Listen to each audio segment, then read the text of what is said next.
Wendy Walsh, for joining us here today. Thank you. So the Attorney General says it is a plague. We're not sure what the exact numbers are. We'd have to do a lot more studying, and I'm not sure if officials know exactly, you know, if it's a trend or if we're just hearing more about it. But why do you think this is all going on? Oh, yeah, we have to be careful for sure to use the words trend and plague because it's just that the media is bigger than ever. So we are getting to hear a lot about these incidents. But let's talk about what's behind these incidents. We're talking about teens that don't seem to have a lot of compassion or empathy for their fellow teens and are acting out in a way. And you think there are big cultural trends that have led to this. You know, I like to say that feminism got in bed with capitalism and gave birth to consumerism, which means that parents are off work. So who's raising the kids? Hey, you bring a very good point, because I had a panel. We're doing a special this weekend called, you know, in the Age of Obama. We talked about parents being in the home, and that was an issue for African-American families. And one woman said during that panel, well, it was a rise of feminism because it took women out of the home, and she goes, I don't know if that's good or bad, but it's the truth. So you're speaking to that as well. Why do you say that? Absolutely. I think that feminism was a fabulous thing because it liberated masculine energy in women and gave us a little bit of parity on the economic playing field, but it did a bit of a disservice to both our love lives and our families because last week Time Magazine's poll on women said that less than 30% of kids in America today have a parent at home, whereas in 1975 virtually all kids did.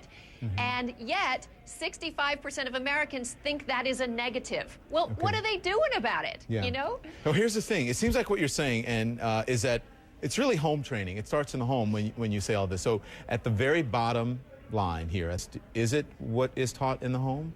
I think that no matter what we try to teach our children, the truth is the apple doesn't fall far from the tree. So the way to parent well and to teach compassion and ethics and morals is to be a moral person yourself. Okay, that's important. All right, doctor, let's talk about this, because this is, I'm reading from CNN.com here, and they, criminology and psychology experts say that there could be a variety of reasons why the crime wasn't reported. We're talking about the bystanders here, right? Oh, the bystander Several effect. pointed out this problem, a social phenomenon known as bystander effect. Yes.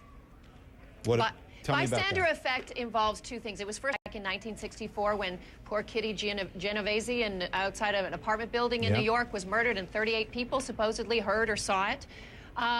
What happens is when the group gets together, our brains look at each other for consensing anything, so maybe I shouldn't be doing anything. What are we supposed to do here? And they depend on the group psychology to decide what to do. Secondly, there's a responsibility. They look around and go, well, it's not there's more people here who should be doing something. So in fact, whether someone will call 911 is inversely related to the number of people. So the more people you have watching, the less likely it is that someone will call for help. Dr. Wendy Walsh, you're great. We can talk about this on and on and on here, but the bottom line is parents, caregivers, grandmothers, uncles, teachers know what the kids are doing and try to instill in them some basic discipline and the meaning of life, right? And also traditional religion. You know, as we're seeing the decline of traditional religions, they used to perform a very important function for the majority of our society, which is to instill morals. They were the big moral teachers. And now more Americans call themselves spiritual rather than religious. Well, you know what? You can't teach morals if you're sitting on this mountain meditating, all right, people?